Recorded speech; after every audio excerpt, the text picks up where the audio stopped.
Batimat, le salon professionnel de la construction, du 4 au 8 novembre 2019, en direct du parc des expositions à Paris-Nord Villepinte et en partenariat avec Bail Béton et Wastebox. Et nous sommes toujours en direct du salon Batimat et nous allons tout de suite faire la connaissance d'Olivier Servant. Bonjour Olivier. Bonjour Kenza. Merci d'être avec nous sur le plateau de Bati Radio en direct du grand salon Batimat. Alors vous êtes le porte-parole du collectif Isolons la Terre contre le CO2. Alors dans un premier temps, expliquez-nous le but de ce collectif. Alors le collectif Isolons la Terre contre le CO2, c'est un collectif d'industriels de l'enveloppe des bâtiments et de la ventilation qui a été créé en 2003 avec un objectif de promouvoir la sobriété énergétique et donc les réductions de consommation d'énergie et d'émissions de gaz à effet de serre dans les bâtiments. Allez-y, vous avez... Oui. Donc ce collectif a été à l'initiative d'un certain nombre d'organisations et de plans d'action. Oui. En particulier, ce collectif est membre fondateur du collectif Effinergie, qui lui-même a permis l'avènement du label du même nom, qui ensuite a inspiré le Grenelle de l'environnement et l'actuelle réglementation thermique 2012. Donc c'est un collectif dans lequel on retrouve des sociétés comme Aldes, Eurocoustic, KP1, Lafarge-Holcim, Placo, Isover, PAM, Unilin et Velux. Donc des grands noms du bâtiment, on est d'accord. Des grands noms du bâtiment, chaque industriel leader de son marché, avec effectivement un objectif commun qui est de promouvoir la sobriété énergétique, puisque la meilleure énergie est celle qu'on ne consomme pas. Alors justement Olivier, parlons de prise de conscience. Quelles sont justement ces prises de conscience sur lesquelles vous voulez faire réfléchir et quelles sont surtout les actions concrètes de ce collectif ? Alors le collectif Isolons la Terre a été construit initialement pour promouvoir l'efficacité énergétique dans le bâtiment. Donc conscient de l'impact énergétique et de l'impact environnemental majeur du parc de bâtiments en France, ce collectif promeut des politiques ambitieuses et des actions tout aussi ambitieuses pour réduire les consommations d'énergie du bâtiment, avec en priorité des actions sur l'enveloppe et la ventilation, pour promouvoir toutes les énergies qu'on va éviter de consommer. Oui, évidemment, oui. Mais est-ce que ça marche ?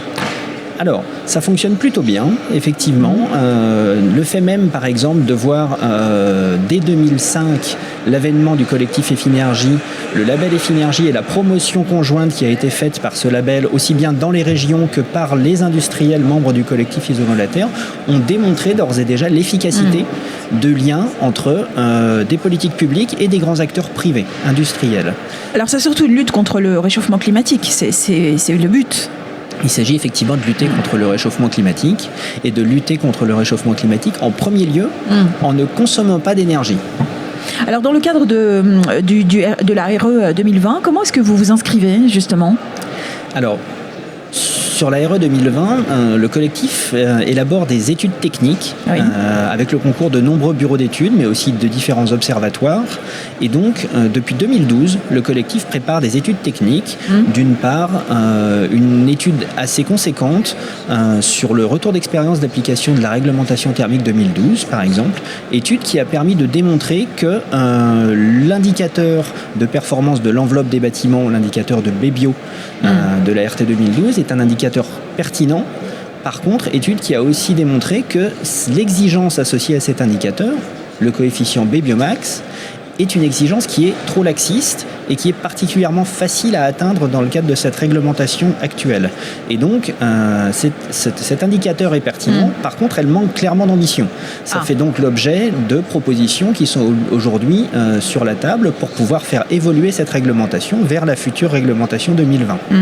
Par ailleurs, plusieurs autres constats du collectif Isolons la Terre conduisent par exemple à démontrer que de nombreux bâtiments ont fait l'objet, après livraison des bâtiments RT 2012, ont fait l'objet d'implantations de climatisation mobile ou de climatisation que l'on peut qualifier de sauvage.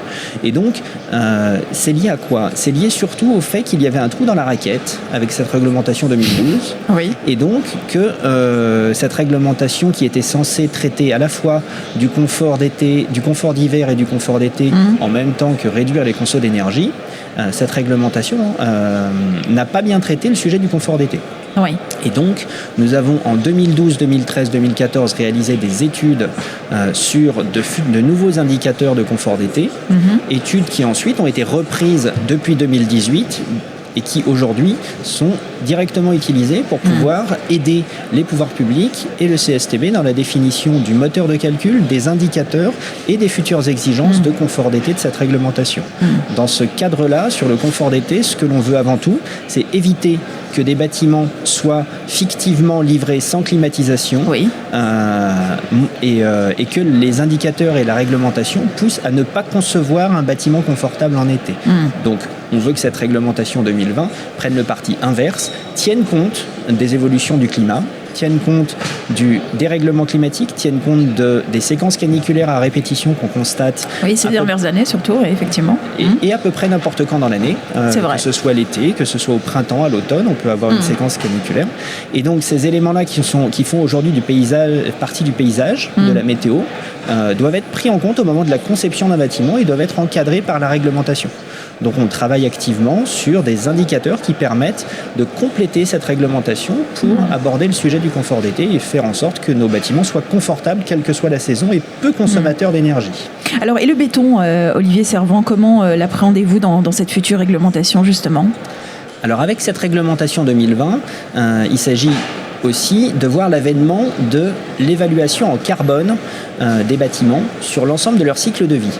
Donc là, il faut imaginer quelques idées reçues et il faut surtout combattre quelques idées reçues.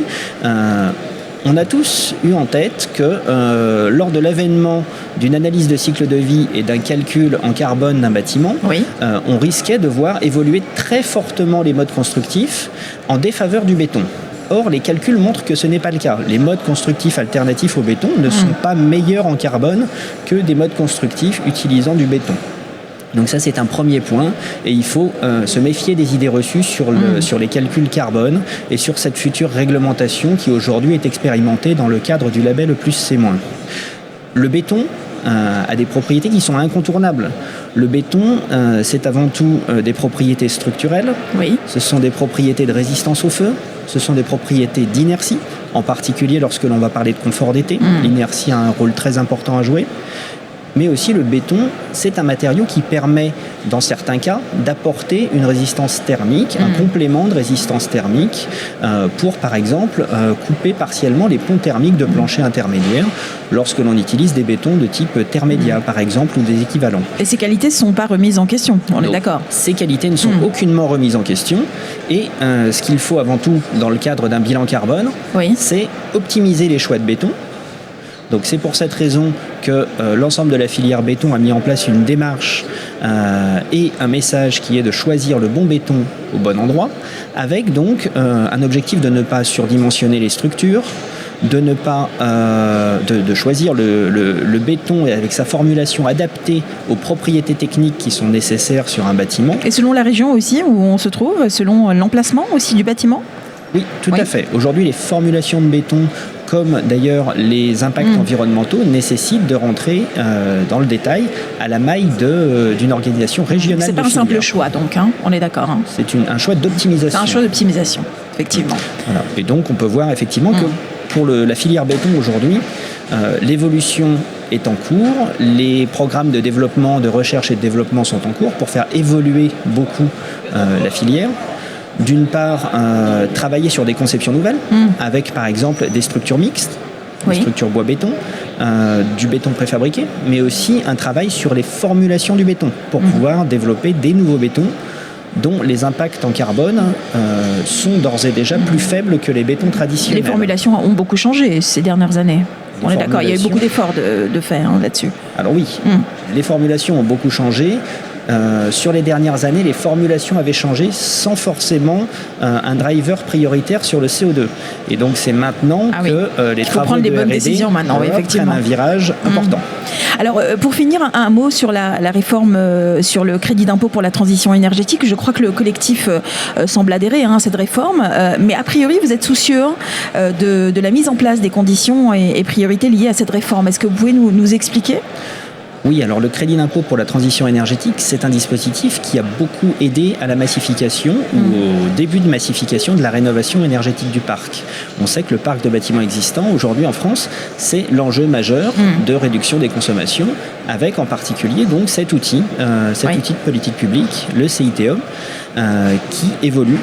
Et nous sommes effectivement soucieux de cette évolution parce que les orientations actuellement annoncées par le gouvernement montrent en priorité une évolution dont l'objectif est de réaliser un recentrage des économies budgétaires et un recentrage sur les ménages à plus faible revenu. Or, on sait très bien que les ménages qui aujourd'hui investissent pour permettre la massification de l'offre et déploient une demande de rénovation énergétique, ce ne sont pas forcément les ménages à plus faible revenu. La suppression, l'exclusion des ménages des déciles de revenus 9 et 10 de cette future évolution du CITE nous pose question, par exemple, et conduit très rapidement à pénaliser l'objectif de massification de la rénovation du parc. Donc derrière un objectif louable de recentrage de ce CITE vers les ménages qui en ont le plus besoin, on constate, ou en tout cas on anticipe, une baisse en volume des travaux de rénovation énergétique et en particulier chez les ménages qui ont la possibilité de financer ces travaux. Et vous en avez informé le gouvernement ? Alors, nous avons effectivement envoyé un courrier détaillé et précisant donc les différents points sur lesquels nous nous posions question et nous souhaitions proposer des évolutions du projet de réforme du CITE en prime. Les déciles de revenus 9 et 10, par exemple, en font partie, mais nous avons aussi, dans ce courrier, informé le gouvernement du risque de désaffection des travaux sur l'enveloppe du bâtiment, en particulier compte tenu des très faibles primes sur les remplacements de menuiserie tels que prévus dans le projet de réforme, mais ou encore l'exclusion de ce projet de réforme pour les primes concernant les travaux d'isolation des planchers bas et les travaux d'isolation des combles perdus. Alors que ces deux dispositifs d'isolation, donc planchers bas et combles perdus, sont les opérations de travaux d'économie d'énergie les plus efficaces et les plus rentables aujourd'hui. Donc nous ne comprenons pas pourquoi ces types d'actions sont exclus de l'assiette du dispositif. Non, mais vous avez bien fait de le signifier justement sur notre antenne. Vous attendez, je suppose, une réponse claire du gouvernement ?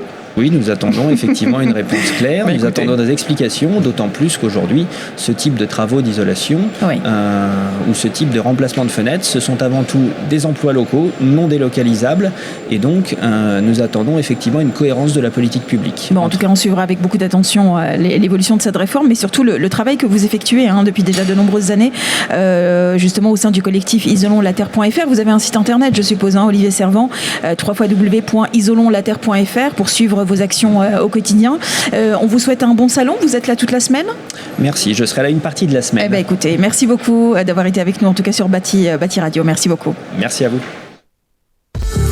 Batimat, le salon professionnel de la construction, du 4 au 8 novembre 2019, en direct du parc des expositions à Paris-Nord Villepinte et en partenariat avec Baye Béton et Wastebox.